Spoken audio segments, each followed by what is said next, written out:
Di masa pandemi, guru harus berinovasi saat memberikan belajar daring kepada anak didik di rumah. Memperkenalkan ITE di usia dini memang penting, namun harus selektif dan diawasi agar tidak menjadi bumerang.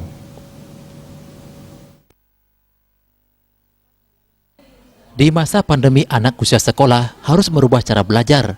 Dari mendapatkan ilmu secara formal di sekolah, kini harus belajar di rumah secara daring. Hal ini menjadi beban tambahan bagi orang tua, terutama ibu-ibu yang wajib ikut belajar ITE. Akibatnya tidak jarang orang tua mengalami stres dan berujung terjadinya kekerasan terhadap anak.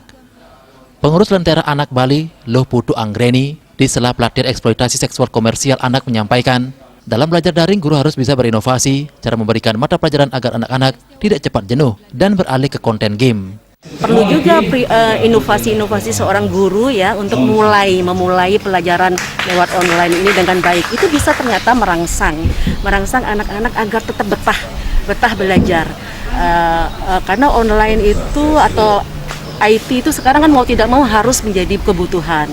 Itu jadi anak-anak itu memang agar tidak hanya memegang HP atau Android ini secara negatif, misalnya hanya mencari game, hanya mencari hal-hal yang mungkin kurang sehat, tapi dengan melibatkan guru-guru yang inovasi ini harapannya anak akhirnya terbangun untuk belajar terkait HP ini juga merupakan hal yang positif dan banyak ditemui misalnya konten-konten yang membuat anak itu terangsang lagi untuk belajar.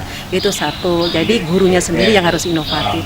Kemudian pendampingan orang tua ini yang paling penting karena ternyata banyak sekali orang tua yang stres karena tidak terbiasa menjadi pengajar atau menjadi pendamping anak-anak. Itu kemudian bagaimana dia mungkin langsung sampai sakit kepala, katanya nggak bisa anaknya ini kok susah banget, bahkan ada yang banyak melakukan kekerasan loh terhadap anak. Pandemi diharapkan cepat berlalu dengan adanya vaksinasi massal dan masyarakat tetap taat prokes COVID-19, sehingga proses belajar mengajar di sekolah kembali bisa dilaksanakan, meskipun harus beradaptasi dengan kebiasaan baru. Artaye, Bali TV.